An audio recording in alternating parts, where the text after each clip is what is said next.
Welcome to this PaTTAN Literacy Quick Pick, focusing on phonemic awareness.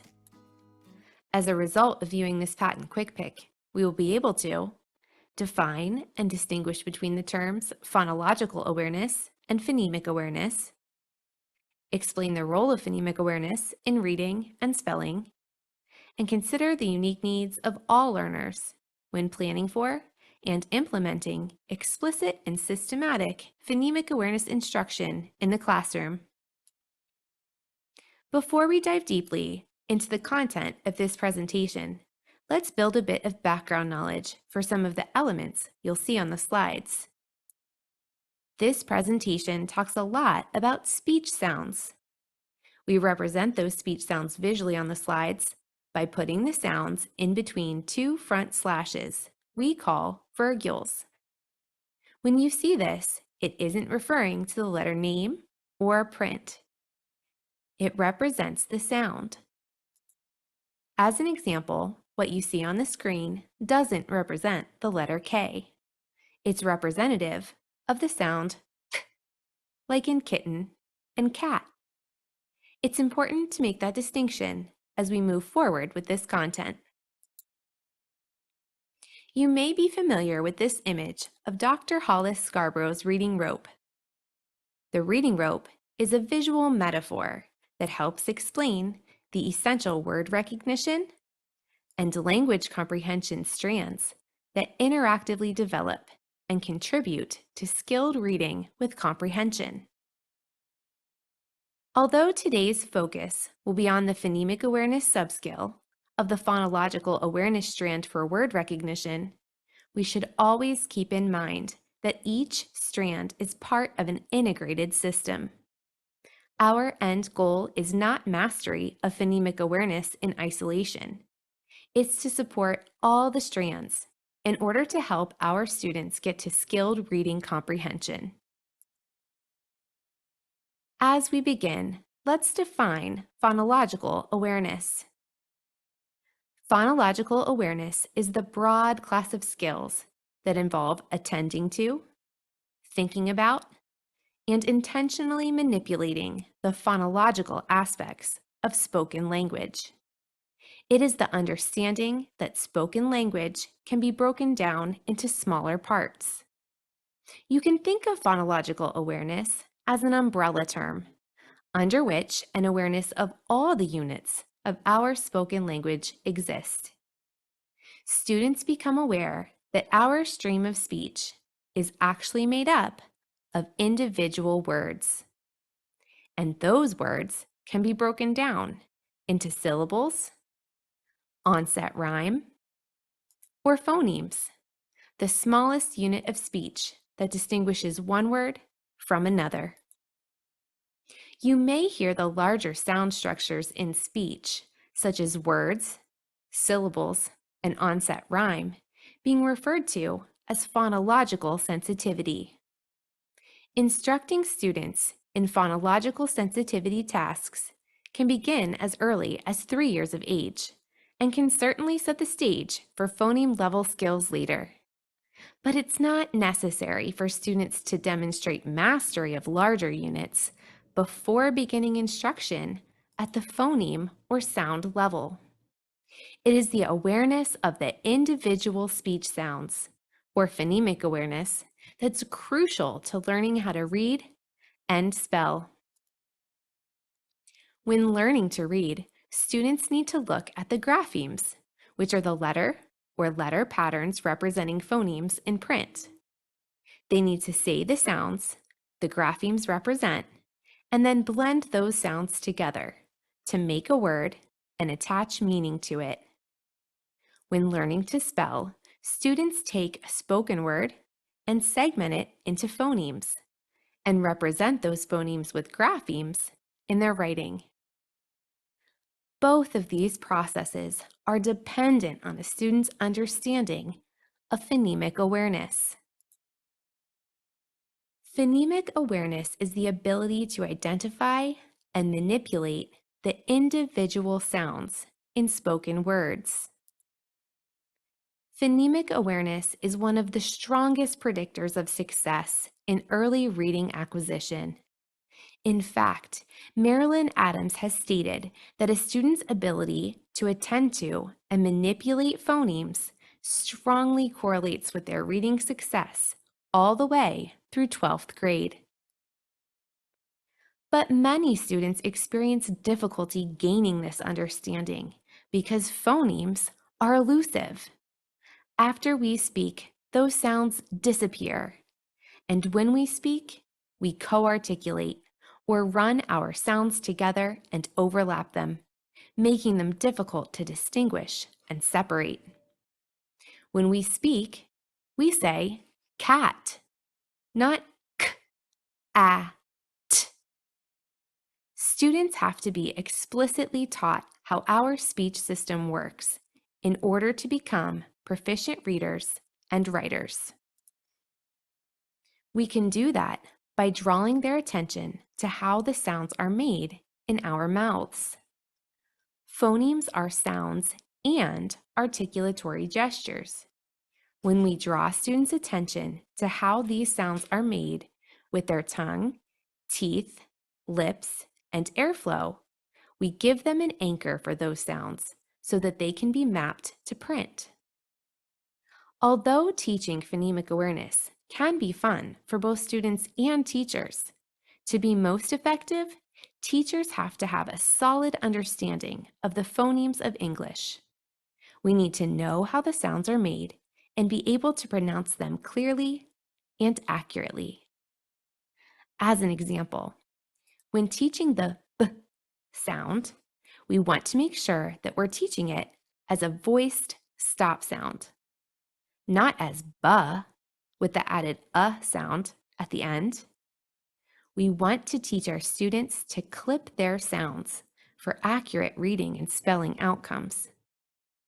If you would like to learn more about producing accurate speech sounds, you can follow the QR code to the Rollins Center for Language and Literacy video, or check out the PaTTAN Quick Pick on sound walls, linked to the end of this presentation. Given the importance of phonemic awareness to learning how to read and spell, we shouldn't wait. We can start teaching these important skills in kindergarten by engaging our students in oral exercises that draw their attention to the individual sounds in spoken words. There's a continuum of difficulty for phoneme isolation tasks. The position of a phoneme in a word determines the level of difficulty. We want to begin instruction with the first or initial sound in the word and move the student to more complex positions as they demonstrate an understanding of each level. As an example, we start by asking students to isolate the first sound in a word. What's the first sound in the word pot? P. Then progress to final phonemes.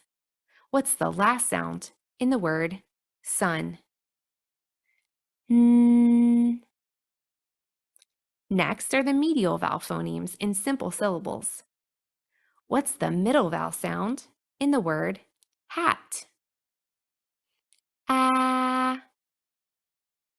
And finally, we begin drawing their attention to the internal phonemes in more complex syllables that include consonant clusters or blends. We can ask students to identify the second sound in the word stomp, t, or the fourth sound in the word grump, mm. We can't stop at isolation though. We need to continue to progress our students to the levels of blending and segmenting, the critical skills required for both reading and spelling. Blending occurs when we hear individual sounds and combine them together into a spoken word. A child who has mastered phoneme blending skills will be able to turn the sounds z, I, p into the word zip. Blending is an essential skill that students need in order to become fluent readers. Blending skills transfer to print as students learn how to decode or read unfamiliar words. Eventually, students will see the letters in a word, recognize the sounds those letters are representing, and then blend those sounds to read and say the word. Many programs direct teachers to use a segmented phonation approach to teach blending. In this method, teachers would instruct students to say each sound of a word in isolation, and then say the word as a whole. As an example, when blending the word fin, students would say f, I, n, fin. While this may work for some students, other students may struggle with this blending method. You might hear students say each sound correctly, but then drop the beginning sound when saying the word, such as f, I, n, in. Other students may change the vowel sound or mix up the sounds completely when saying the whole word. Teaching students to blend and decode using connected phonation or continuous blending has been shown by researchers such as Gonzalez-Frey, Dr. Linnea Airy, and others to be a more effective way to teach beginners. Connected phonation is a strategy that teaches students to stretch out continuous sounds without pausing between phonemes. Here's an example of what that would sound like when blending the word fin. Fin. Fin. When using connected phonation, the sequence in which sounds are introduced is very important. At the beginning of instruction, it's beneficial to use words that contain all continuous sounds because they're easier for students to hold on to and blend together. Continuous sounds are the phonemes that can be spoken until the speaker runs out of breath. Practice saying one of the continuous sounds listed on the screen, such as S. How long can you hold that sound? Now contrast that with one of the stop sounds, like K or T. Can you feel the difference? Stop sounds are created with short bursts of air and are only said for an instant. Because these sounds are pronounced so quickly and cannot be held, it is best to begin blending instruction with all continuous sounds and wait until students are successful with these phonemes before incorporating stop sounds. Once students are successfully blending simple words with all continuous sounds, as in words like fin and sun, stop sounds can be added to the end of words, like in the word mat, which would sound like mat when blending. Adding stop sounds to the beginning of even simple words can be challenging for students because they cannot and should not be held. When teaching continuous blending with these words, teachers can instruct their students to hold on the vowel sound. An example of this would be a word like top. Top. Top. Segmenting phonemes is another critical skill. When segmenting phonemes, the teacher says a whole word orally and asks the students to segment or break that word into its individual phonemes. For example, say nest. Break nest. N-e-s-t. Segmenting phonemes is necessary when students write and spell.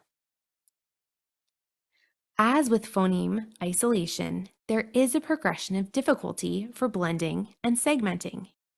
The more phonemes in a word, the more information students need to hold in their working memory, and the more challenging the blending and segmenting task will be. Words with 2 phonemes will be easier than those with 3 phonemes, and 4 or more phonemes will be even more challenging. In the classroom, this means that when students are struggling with more complex words, such as slant, We may have to go back to blending and segmenting words with less sounds, such as slat or even sat. Understanding this progression of complexity can help us target instruction to meet the needs of all of our students.